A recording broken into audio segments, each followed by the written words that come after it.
The views and opinions expressed on any program are those of the producers and/or the persons appearing on the program and do not necessarily reflect the views and opinions of FRC Media, Bristol Community College, or the City of Fall River.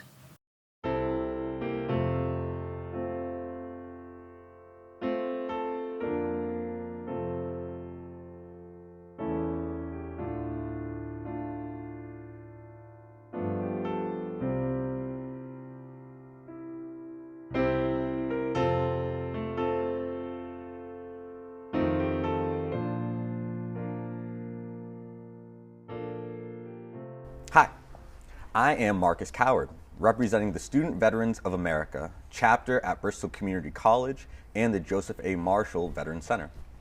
I am interviewing Virginia Senna Davis on Wednesday, November 20th, 2024 at Bristol Community College in Fall River, Massachusetts. Also present is Steve Reese from the Fall River Community Media, Bailey Bisson, who is operating the camera, and Denny Cosmo, director of the Joseph A. Marshall Veteran Center at Bristol Community College. This interview is being conducted for the Veterans History Project at the Library of Congress. Virginia, thanks for Thanks for coming. Thank you for having me. Okay, absolutely. And so, if I ask you, tell me a little bit about yourself. What's the first thing that comes to mind? First thing that comes to mind is my name, Virginia. Of course. Yes. And because Virginia Julia, actually, because I was named after both of my grandmothers. Oh. So my mom and dad, my mother wanted to name me Julia, my father wanted to name me Virginia, so I got Virginia Julia. But the funny part about it is that Jenny is a nickname for Virginia. Okay, sure. But Julia was my middle name, so I got the name Jenny J. That's my nickname, yeah. So, Sure, okay. So my mom still found a way to put the J in there for Julia, so it Sure. just couldn't be just one-sided. So And where are you from? I am from New Bedford, Massachusetts. From here. New Bedford, really? Yep, born and raised. Yes, ma'am. Yep, Cape Verdean. Lived here all my life except for when I went in the Navy Sure. back in 1984. And now, what inspired you to join the service? Did you have any family? My dad was a merchant mariner. I had an uncle who was in the Army, and I never met him, but he passed. He was my mother's brother. He passed away before, but I heard a lot of stories about how good he was, a great man he was. Sure. So that inspired me. But also I had two other cousins who were Marines who went in, and so that kind of spiked my interest in going. And at that time, I didn't want to go to school neither. So Sure. I didn't want to feel like I wasn't ready for college then. What age did you join at? I joined at age 18. Really? Yep. I graduated in June 1984. And then September 24th, 1984, I was off to boot camp. So what made you pick the Navy? I really wanted to do the Air Force first, but then Me too, actually. Yeah, I did. But then I thought about, I like Navy and I like the water, so yeah. That's the New Bedford blood in you. For sure. Yeah. Right. And so I said, let me try Navy. And then two, I wanted to follow my father's footsteps in a way, Sure. because growing up he was a master plumber. Really? And yeah, he went back to school when I was younger and got his license, Good for him. which is, used to be is UMass Dartmouth now, But he went back, and I used to go with him in the mornings, to go do little jobs here and there, Sure. So I liked getting my hands dirty. Sure. So I figured, well, why not? If I get in the Navy, maybe I could get an engineering or something or some sort. So What did you end up doing in the Navy? engineering. Engineering. Okay. I went in as a fireman, and Okay. then I ended up as a machinist mate, working down in the engine rooms with the boilers and the diesel engines. Okay. And then also I worked in a valve shop and also a pump shop. So I was, so it was all around just that machinist mate engineering, and I loved it.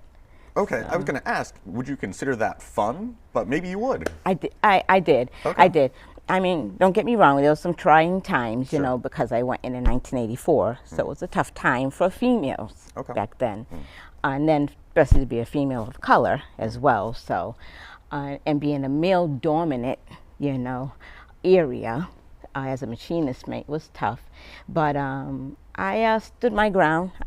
I was a tough little chickie then, so I had to do what I had to do, and I enjoyed it. I love tools in my hand. I love getting my hands dirty, the grease, the oil, all that stuff. Wow. Yeah, it makes me feel like I'm accomplishing something, and I can feel it. So but yeah, so my dad was really instrumental on having me going into a machinist mate engineering. And how long were you in the Navy for? I was in the Navy for 9 years, just shy of 10 years. Okay. By 6 months. Were you trying to make 10 years, or did you have a goal in mind? I did. I wanted to stay full. Okay. I wanted to do my 20 years. What happened? I was married, and then we were on our third child. Sure. So my husband at the time, he said, I was going out to sea, because like I said, I love going out to sea, Okay. and I love the water. But, and he was like, well, why don't you get out, And because he was home doing all the girls, we had 2 girls, and I was pregnant with our son, and doing their hair and all that stuff and things. And I said, okay. So I ended up getting out. So that's why I got out. Sure. And then he stayed in longer, so. Okay. But yeah, I mean, I was happy because I got to come out, be a stay-home mom, Sure. which, is rarely heard of nowadays. But back then, when I had my son in 1993, I was a stay-home mom for at least 5 years, so it was great. I was there to do everything with my kids, and opened up a home daycare too. Really? On the base Okay. when we got stationed in. You just had to stay busy. Yeah, I did. Yeah, I just cannot not be busy. Yeah. Even till this day. Yeah, I got more things on my calendar, even being retired, than I did when I was working. I do more now. Okay. So what would you say is your main interest now, being retired, being out of the Navy? Well, I volunteer with the DAV, with Disabled American Veterans. Okay. I help veterans come in, file claims, and that get what's due to them. And I also work with a nonprofit organization group, CSJ. It's Coalition Social Justice. Okay, amazing. And I'm on the board with them as well. And, we fight for social justice issues here in New Bedford and the surrounding towns. So, and I got that aspect from my mom. My mom was she was part of the getting the pupil transfer program back in the 1970s, for education, because children of color were not being taught correctly, or our books weren't correct. So she started her and several of my other aunts and other people in the area started the pupil transfer program, where we were bused out to other affluent schools, I guess, in our area. Okay. So that's where that part comes from. And then I also have a daughter who has Williams syndrome, a disability. Sure. And so I've advocated for her all my life, but all her life, I should say, still advocating. So it's just a fight in me that I have. That's just been instilled in me. I think prior Navy and in Navy, and still continues to this day. I'm a go that person, Sure. Yeah, I don't see the clear cut too much, I'm really direct. And So you were in the Navy, then for 5 years you were a stay-at-home mom, and then was it after that you went to school, that you were saying? Yes, I went to school. When I moved back home, I came back home, and my kids were little, and I attended Bristol Community College. And it's a funny story because it took me about 3.5 years to get my associates. But I was a mom, Sure. And had kids, and so it took a little longer, but I got my associates, and then I moved on to Springfield College, and where I got my bachelor's, and then my master's in management, leadership, and organization. So, and here I am, So, but But I did the celebrated programs at Springfield College, so that's why I say it's a funny story, because BCC, it took me longer to get through BCC for my associates than it did for my bachelor's or my master's. That is interesting. Yeah. Okay. Yeah. And so, do you feel, or maybe not, that one career really defines what you've been interested in, what you've poured your life's work into?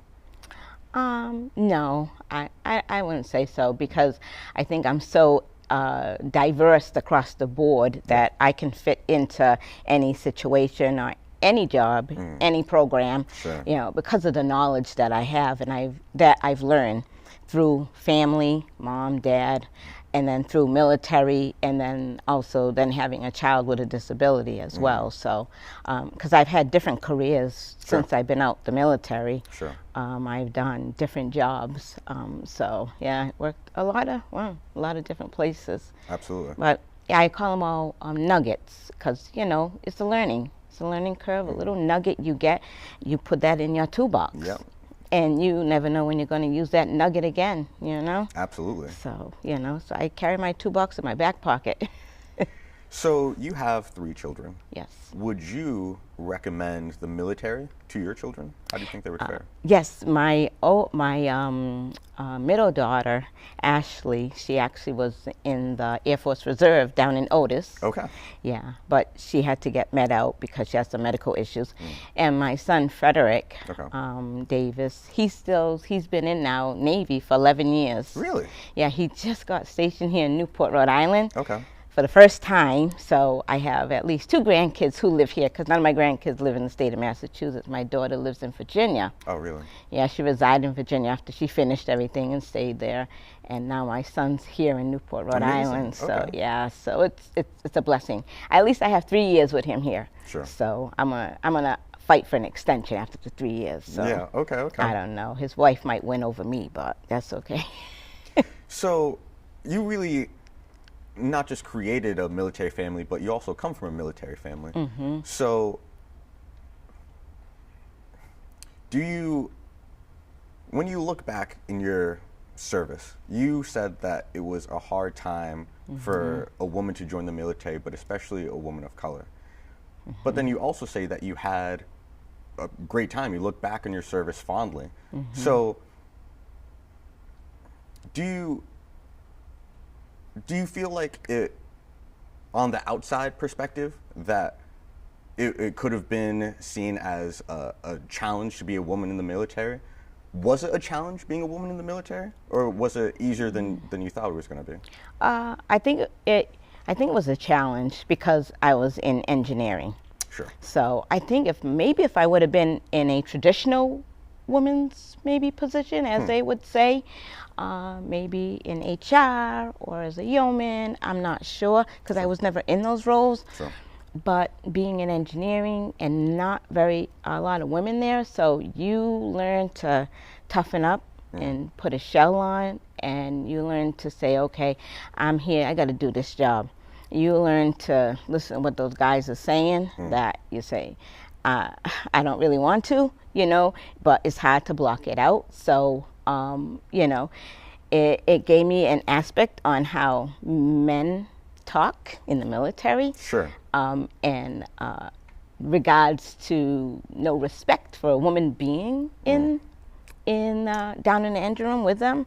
So it was tough there. That part was tough, and allowing me to do my job as well, because they always look like, oh, I couldn't hang with them, in the sense, I couldn't do that. So I would hardly ever ask for any help when there was a nut or a bolt that I could not turn. I'm like, I'm finding a way, whether it was to put a pipe on the end of a wrench to give it more leverage hanging out, and putting my foot down on it just to crank it, just to say, you hear that little crack, and then you've already cracked it, so now you're gonna just pull a little harder to take that nut off, so.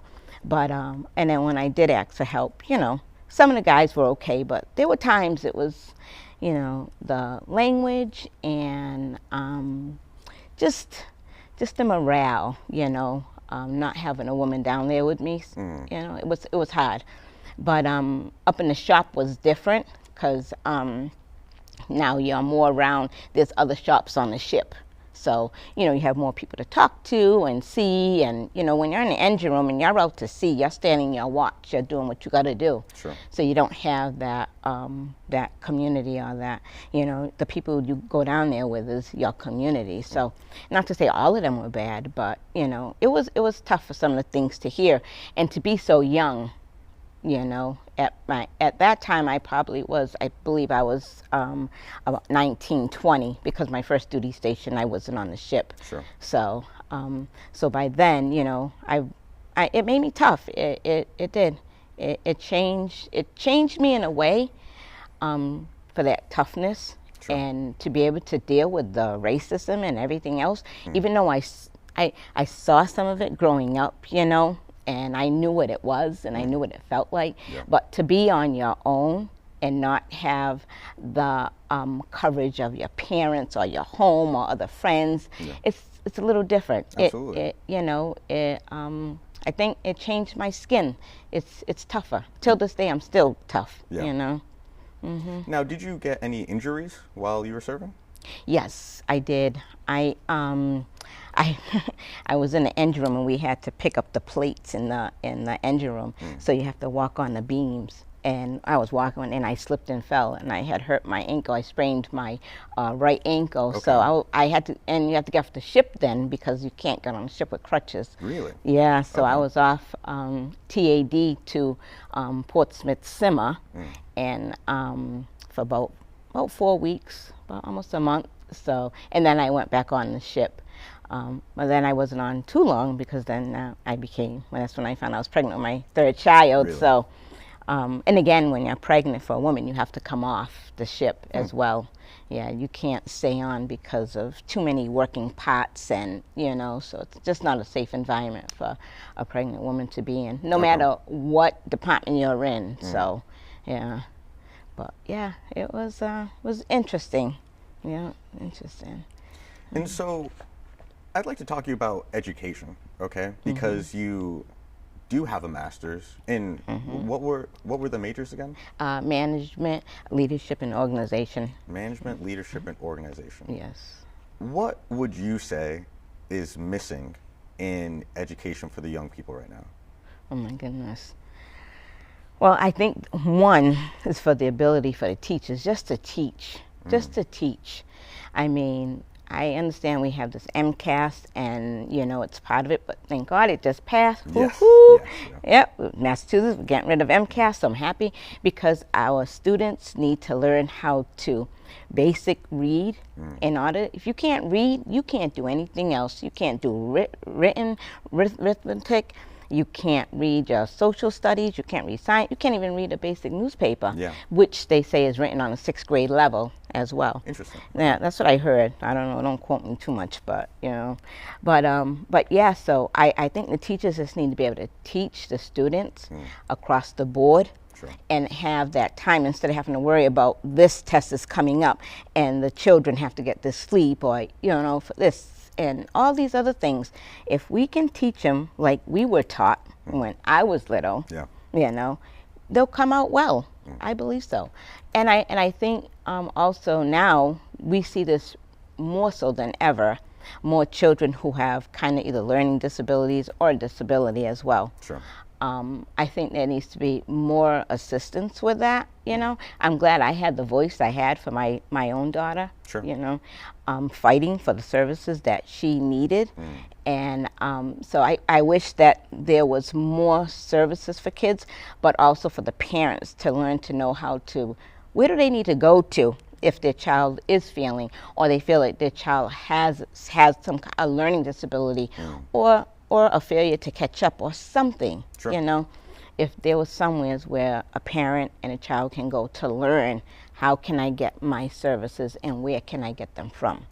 But yeah, just teaching, and I mean, it always still comes back to home though. It does.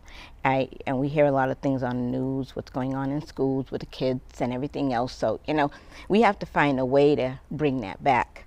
I think when I grew up, we used to say the Pledge of Allegiance. Yeah. You know? Even me. Yeah. When I went to Carney Academy, we were still saying that. Yeah. And now we can't say nothing. You can't do anything. You can't have God or whoever it may be that you believe in. You can't have faith. Yeah, Yeah. none. And that right there, that's strong. Because when you have faith, then you believe in who you are and who you want to become and where you're going to go in life.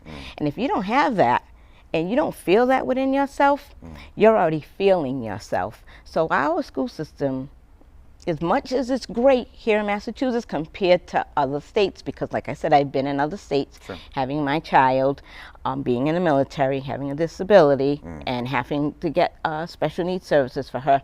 Massachusetts has been great, but I still had to fight, Sure. to get what we wanted. But it does start at home as far as that faith base, and also teaching a child the respect that the child needs. Because when they leave their house, when I was younger, we were taught, hey, you can walk down that street, but you acting up, somebody's already watching you. Absolutely. And someone was already calling my mother. My mother knew if I was acting up, or if I swore, or I said something, or whatever it was. So we didn't do those things. Because one, we had respect, though. And that's a lot that's missing as well, so, and it is hard for the teachers. I commend them, because they're doing the best that they can do with what they have. I think our state needs to support them a little bit more. Sure. I think so as well. And then maybe we can just bring it back again, and start educating these children now, with the MCAS being eliminated, on what they need to be educated on. And then we can have more children who are more successful, wherever they may go, whether it's the military, or it's the college, or they're in a trade at Voc, whatever it may be, so.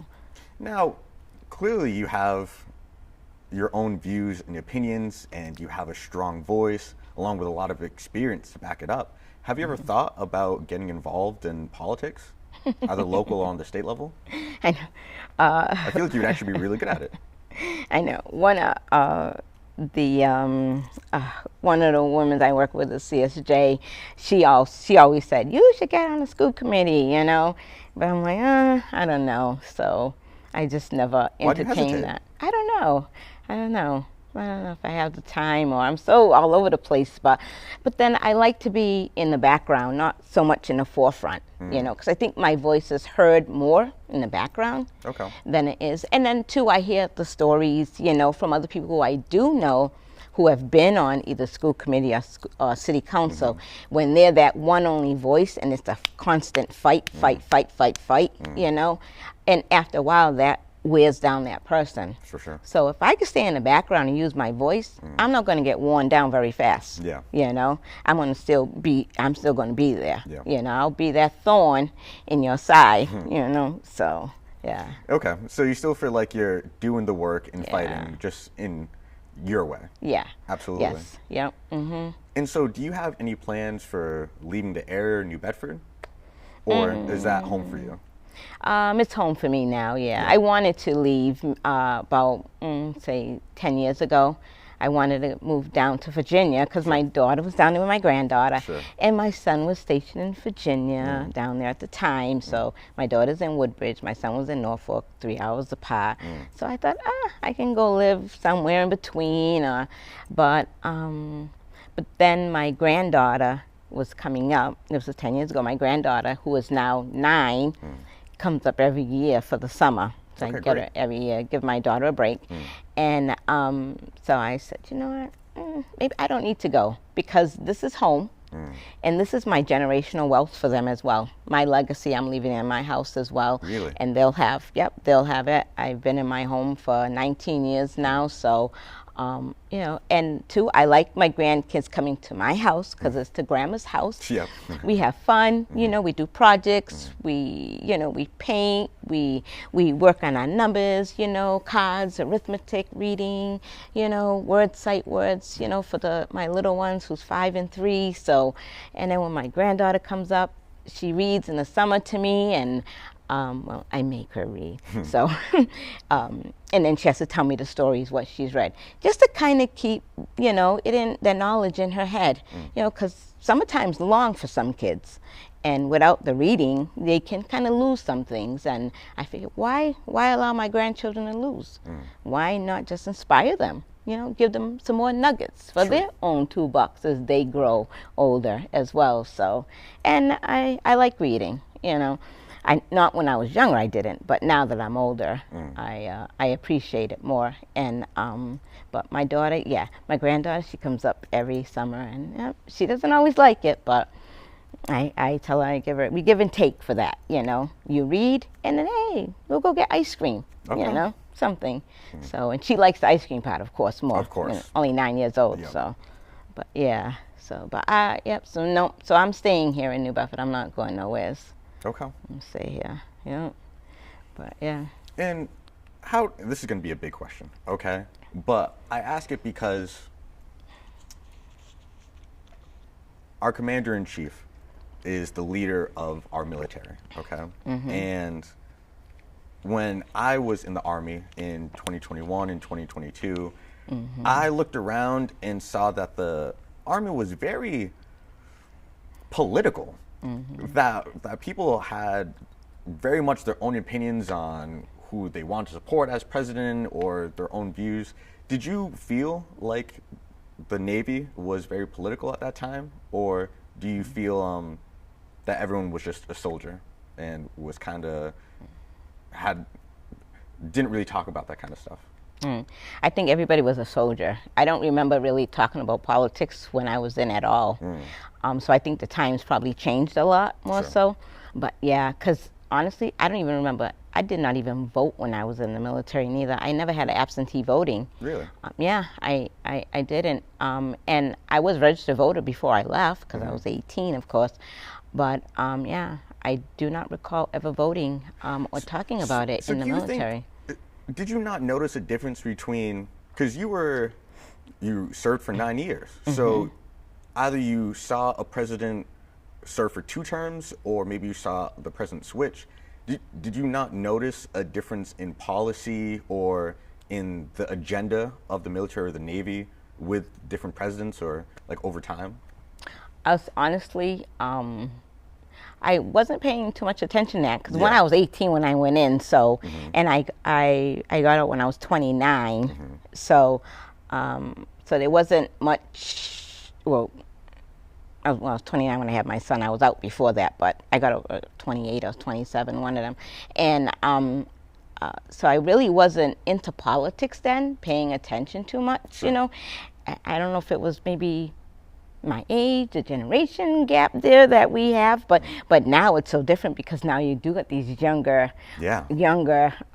adults who are really being boisterous and jumping in and doing, which I think is wonderful and great. You know, I'm so glad. I wish that we probably did have it back then, but. And then I wasn't around a lot because I was on a ship and I was out to sea. Sure.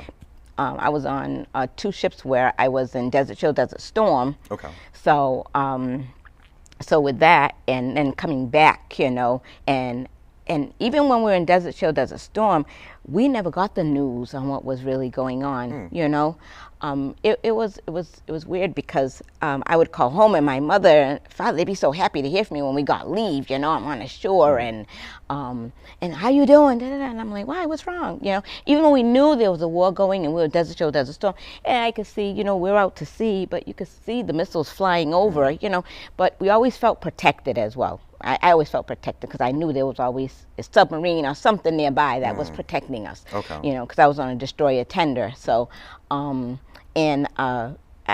as far as political wise, no, I wasn't in that field then at that time. Sure. And I don't recall anybody ever talking. I maybe because we as that generation weren't so informed maybe in the military for that, or I just wasn't part of that at that era. Sure. So you bring up Desert Storm, and what was the name of the Desert Shield, Desert Storm. Okay. Yeah. So would you want to talk a little bit about those missions, about that deployment?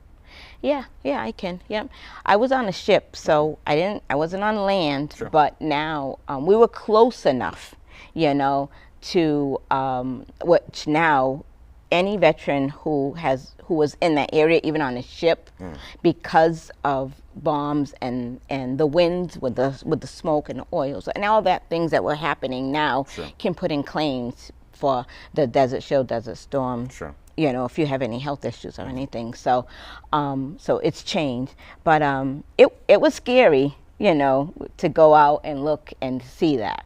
That part was scary, but I still felt protected, like, you know, I did. I still felt like I knew that my battle group was somewhere around. You may not see them, you know, but I knew they were around, and I knew that to protect us, that they were able to stop anything to come to us, Sure. you know.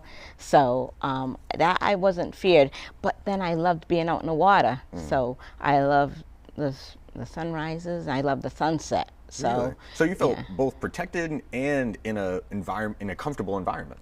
Yeah, Okay. yeah, I Best of did. both worlds. Yeah, because I loved the water, and I just, you know, that's the tranquility. And I think too, because of my faith I had that I do have, and I grew up Catholic, so I had that faith growing up, and even going into the military, you know.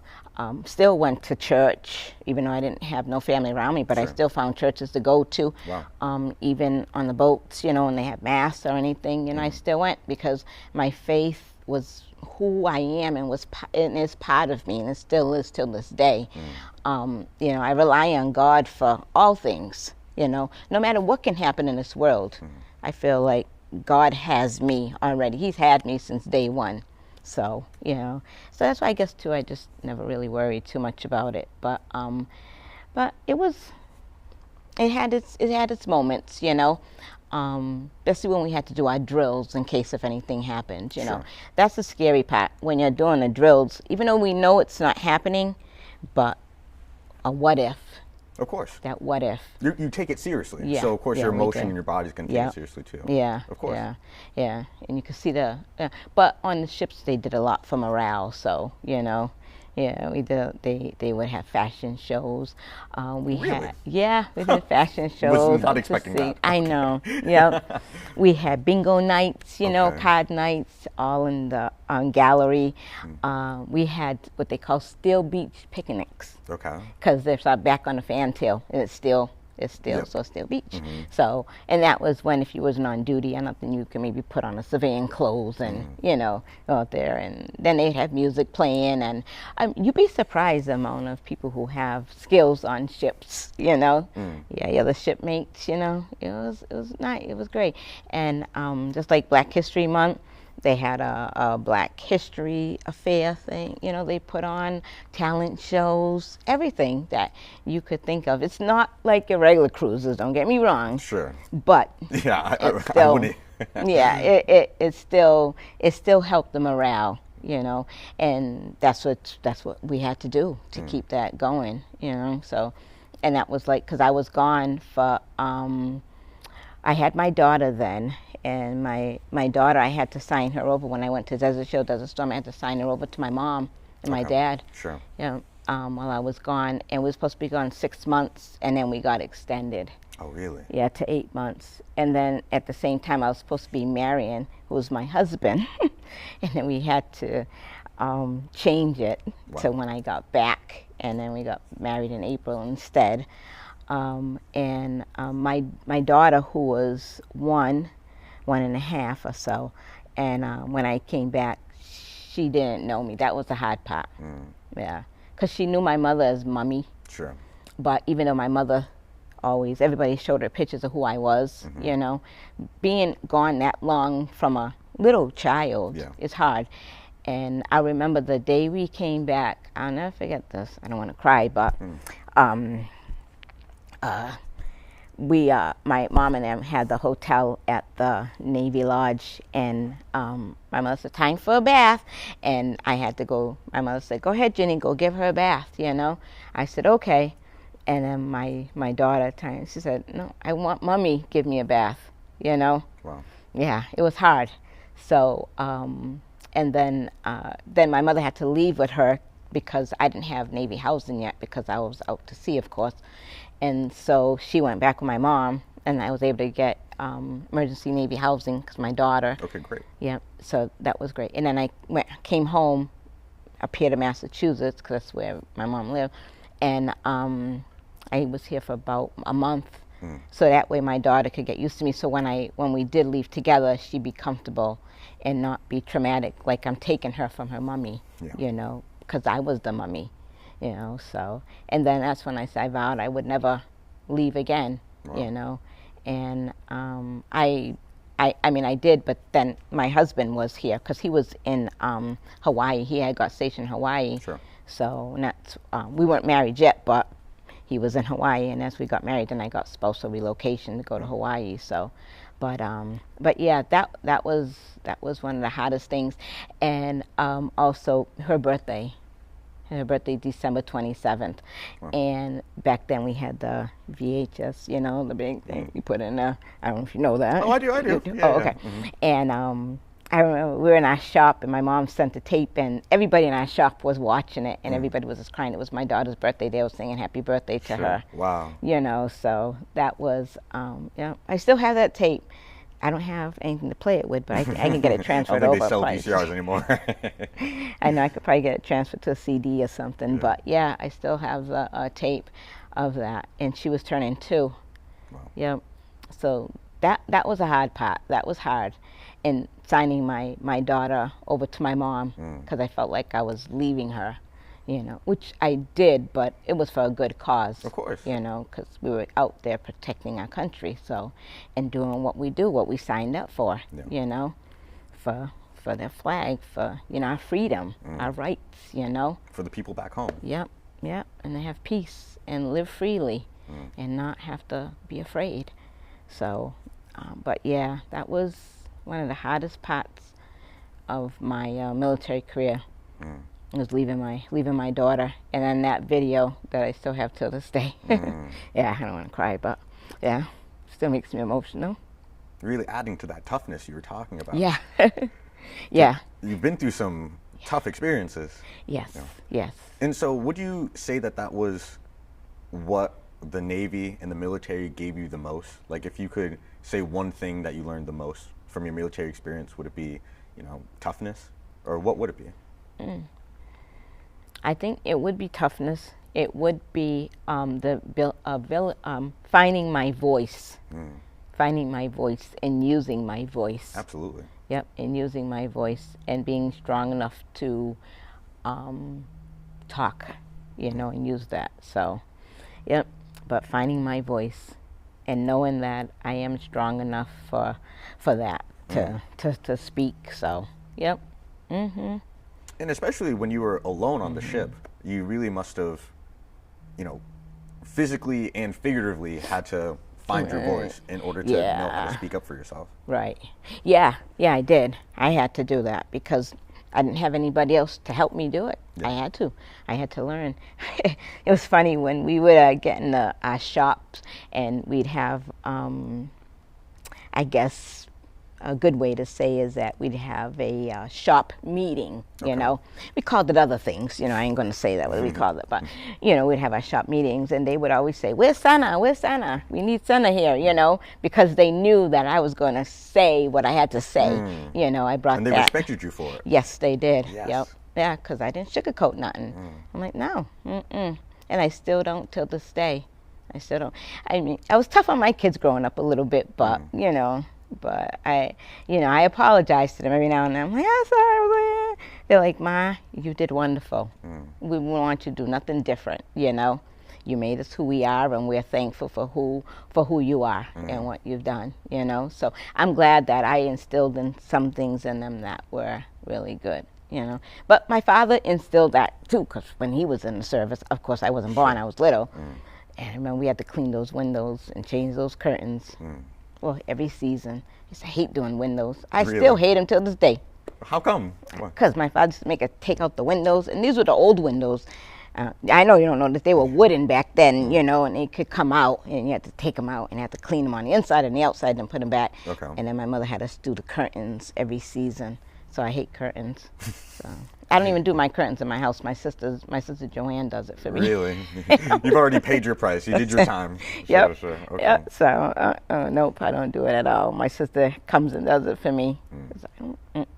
But yeah, so you know, so those are some of the things that, you know, my father learned when he was in, you know, as a merchant mariner and working in engineering, and you know that toughness, that not authority figure per se, but also, you know, when you're doing there's steps to things, you know, in life, you know.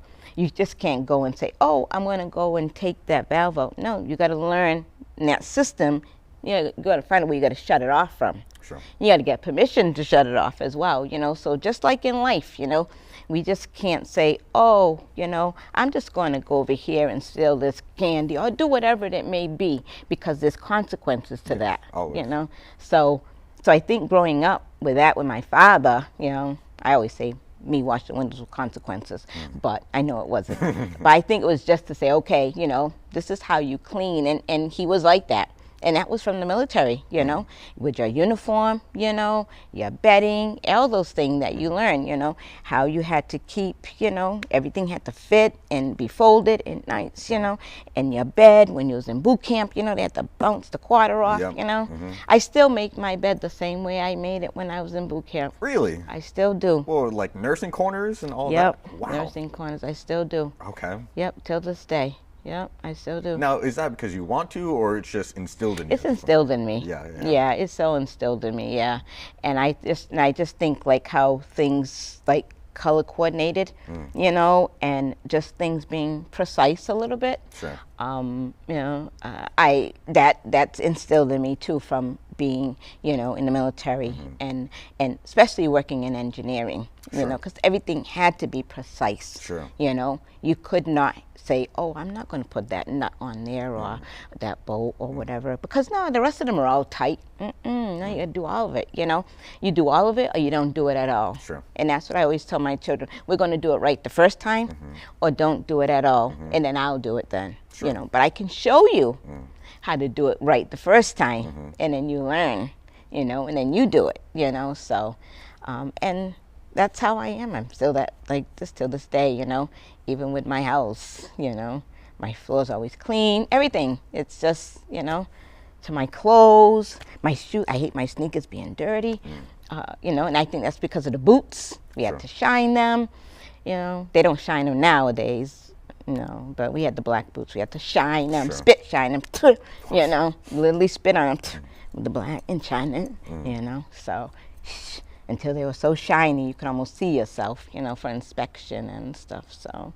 So do you feel like our military is just as important today as it was when you served? Oh, yeah. Yes. Yeah, very much so. Yep, very much so. And I think it's changed so much as well, because of the type of wars that we have now. I mean, there's still ground wars, but now it's more air missiles. Technology drones. Has totally changed, So it's, I don't even know if I would be able to fit into a military right now, Sure. Because my era was my era, and to change, to go with how it is now, the turbines, the gas turbines and all that stuff, and I didn't have that. I had diesel engines, 6, 7, Sure. So I didn't have that, so I don't know. That would have to be a whole new learning curve for me. Sure. And I ain't doing that now. No, I served my time. So definitely a different army, but still just as important. Yeah. Yep. And the Navy still. Yep. Navy. Everything's changed, I believe, but it's just the new era now. The new war, as they say. Or the new army. The new army. That's what. Because you're totally right. Like there have been some good changes, and maybe some things like with the changing of the name of Fort Benning. I was actually really upset by that. Really? Yeah. Maybe just because that linked me to the rest of the history of the Army, and it's still the same place, but just a different name. Right. Yeah. And our drill sergeants just kept referring to us as being New Army. And there's some good ways, like they have reduced the bullying and the hazing that goes on. Yeah. So it's a lot more of a safe and healthy work environment for everyone. Right. Yeah. And so I definitely appreciate how they made some improvements for sure. Yeah, because my son who's in now, he's been in 11 years now, and we talk about it. I'm like, what? Huh? Like now, when you went from E1, E2, E3, you had to take your test to be E4. Now there's no more tests for E4. I'm like, huh? You just get advanced as long as you're doing your job and your qualifications. I'm like, no more tests. He said, no. And then even changing over to go to chief, I guess there's not gonna maybe not be a test. He said they're writing it up now. They're looking at it, and all these things that are changing. And I mean, and even with the women, you know, when you have your children, your kids, they help you get back in shape by doing mommy makeovers, some of them, and I'm like, I don't have that. I had to go back and exercise, Yep. and then I was on like, okay, hold on a minute, you know, if you didn't get back to your size within, you know, 8 months, you know, you was like, Really? you know, you got a strike, and you're like, okay, you know, because back then we had a weight limit. Yep. I mean, I think there still is, probably yeah. is, but you know, but I mean, it wasn't like it is now, you know, Sure. a little, maybe a little lenient. Back then it really wasn't, you know. You had to get back in shape, because Wow. if not, there was a chance you could have got kicked out, Wow. you know, for things. And I'm like, wow, it definitely has changed. So yeah, so there's some good things, and then some things like I just don't agree with. Yeah, in some ways they are lowering the standard. In some ways. Yeah, they have. And it's not just the military. I've seen research that's with the police force as well, just nationally. In a lot of ways, a lot of jobs and professions are having to lower the standard either because of education or for lack of physical capability. You know, we're just not in shape the same way we used to be. Right, yeah. A lot of the young people. Yeah, I know. When one of the other jobs I had, I worked for the diabetes out in Fall River before. Sure. And I was a diabetes advocate. I worked for there 4 years, and at that time I did have diabetes too as well, so I saw a lot. You know, it's changed, the pyramid's changed now too as well. Yeah, I've seen. Yeah. And So, I don't totally understand that either, but yeah, I know. But yeah, and I'm like, wow, you know, I guess over years things change. People change because we change. And, you know, but again, you know, if we had those things that we need to, you know, if we had less fast food sometimes, you know, I think, and if these children were able to go outside in a safe community to utilize parks and places and things, you know, we'd have less health issues, you know. So, so I've seen that working as a diabetes advocate, you know. So, so it's all changed, you know, and it could be good and it could be bad, you know, but I still think that we've come a long way for everything, you know, whether it's the military or civilian world. There's been some good changes and bad changes, but, you know, there've been changes, so. And we're still here. We're still America. We're still here. We're still fighting for better and fighting for improving for our future. And our military is still just as strong, so, and that's the good thing, you know. But, but I mean, like I said, I was on I was on the USS Willamette. That was my last ship. That was in Pearl Harbor, Hawaii. Okay. Yeah. And that's the one I wasn't on that long.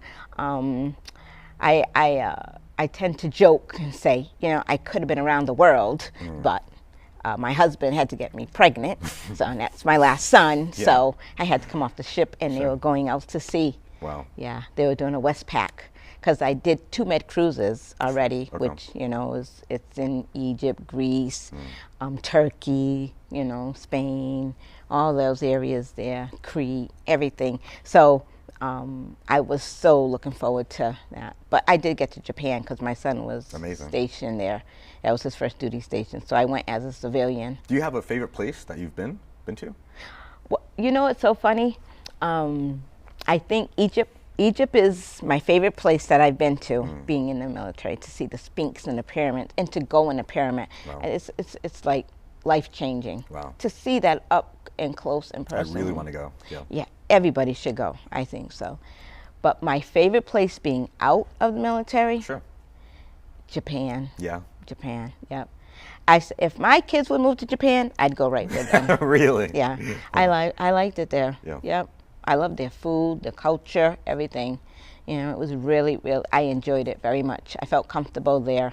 But Egypt was my favorite place that I've ever been to. And I've been twice because I was on 2 different ships. Sure.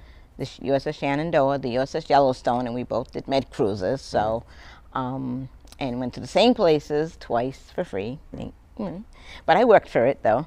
But yeah, so Yeah, I want to go to Egypt as a civilian. I've been to Spain as a civilian, so I just came back from there not too long ago. I went for my birthday, and I went to Barcelona. So, but it was nice. It's nice to go places as a civilian, because when you go in military, you know, we call it that leave, you know, Yeah. and it's different because you're going out there. Yeah, you do some, you know, you might take a tour or do this or do that, but you know, you're really just getting off the boat because you need to. Yeah, you've just been out to sea. And you still have rules you have to follow. You're Yeah. still Yeah. you're not in uniform, but you're still serving. Right. Yeah, absolutely. Yeah. Yeah, you're still serving, and you can't just say, "Hey, I'm Exactly. just gonna, you know, well, I'm gonna go over here for 2 days," and no, we only got one night out in town, so you got to be back, you know. So yeah, but yeah, I have some wonderful friends I still keep in contact with too. Yeah. Yeah, thank God Facebook. Oh, Sure. that's a blessing. So, but yeah, connected that, and then so that part's good. You know, I enjoy being able to connect with even other people I didn't know in the military. You know, with my son on the in Newport now. I go down there a lot to see my grandkids too, but the things they do on the base, it just brings back those memories, that camaraderie, and that, you know, it's, unless you haven't been in the military, it's hard to understand Absolutely. how to put it in words, Yeah. the difference. Because you have your girlfriends, your homies, or whatever you might call them, you know, your friends, and all that who are civilian. Yeah. But then your military friends, it's different. Brothers and sisters. For Yeah. life, for life, you know, and it doesn't change. No matter what you've been through, they're always going to be right there, Yeah. right there. Even if you didn't even serve with them, you could see somebody walking down with their jacket or a shirt on or something, and you And could there's say, that connection. Yep, Yeah. yep. You know, you're like, hey, shipmate, you know, or hey, hoorah, you know, for Marines, whatever. If I say it right, but probably don't say it as much as them. Hey, but I'm Army. It's cool. But yeah, I know, yeah. So, but you know, it's different. So, but yeah, so I love when I go down there and they're doing things. You know, like this weekend we went. They had the Army Navy game down there. Sure. It was a prep school, you know, but it was still nice to see and to be in that mixture, and you know, and everybody's like, hey, you know, I don't know, it's so different. You know, I just ran my first 5K race a couple months ago with it was Run to Home Base, I think it was called, and it was for veterans. This year in particular, women veterans. And when I was there, it was in Fenway, and the finish line was across home base. And I'd never been surrounded by so many veterans. And everyone was just so polite. Everyone's so nice and just friendly. And veterans, soldiers too, but especially veterans, have this certain demeanor about them, where it's not just brotherhood or sisterhood, but it's just a kind of respect that we definitely have for each other and for people. Yeah, because you either know what they've been through, or you know what they're going through. You know, even though we all wear boots, but it's how they fit and how we walked in them is what's different. You know, but we all wear boots, but we just don't know what they've been through, because military's good, but there's also been some trying things for people as well. You know, I'm not shy of that neither as well. You know, I mean, I have my own little, I don't like to call them demons, but I have my own little issues that, you know, I carry that have scarred me as well, you know. So, you know, but it's, sometimes things happen to good people because someone else did some things bad. Yeah, that's life. It's life, you know. But you learn, and I'm glad that the VA, you know, the military, they're recognizing things more so now than ever before. Yeah. You know, and you know what, like it comes down to everything. You know, whether a person's sexual orientation, or you know, what a trauma, a male or a female, you know, especially male is coming out more, you know, with men going through issues, and you know, with the rape stuff that's happening and all those things, you know. So that's been a plus, you know. I think it's hard to deal with, but yeah, but you get through it, you know. You get through it. So, and I mean, we've all been through something in the military, you know. Yeah. We've all been through something. So, So Virginia, we're wrapping up this interview. It's been a pleasure talking. Yeah. Do you have any final words or anything that you feel like you left unsaid or you forgot to mention so far? Yeah, I'm a hell of a woman now. No, not just that. But God, I wanted to say thank you. Absolutely. For this time and to allow me to speak, but as well, I appreciate that it's allowed me to kind of come back into what has developed me to be who I am. Even though that little bit of me was always there, but the military helped bring it out more so. Absolutely. You know, help bring it out more so. And that I do appreciate. And yeah, and I am a hell of a woman. Yes, you are. And you know, and I look forward to helping other veterans, you know, in the role that I do with the DAV, and you know, and educating them as much as I can, you know, because we all have a story. Yes, we do. We all have a story. Good, I say good, bad, or indifferent. And we all have a story. Somebody's story needs to be heard so somebody else who's going through it can say, wow, I'm not the only one, you know. There's someone who's out there just like me. And it helps relieve and breaks down, you know, that bad feeling of what you have. You feel like, hey, if someone can get through this and go through it and come out okay on the other side. Yes. That you can do it too. You can do it too. Yeah. And so thank you for sharing your story. You're welcome. Okay. Thank you. Virginia J. Senna Davis, U.S. Navy veteran.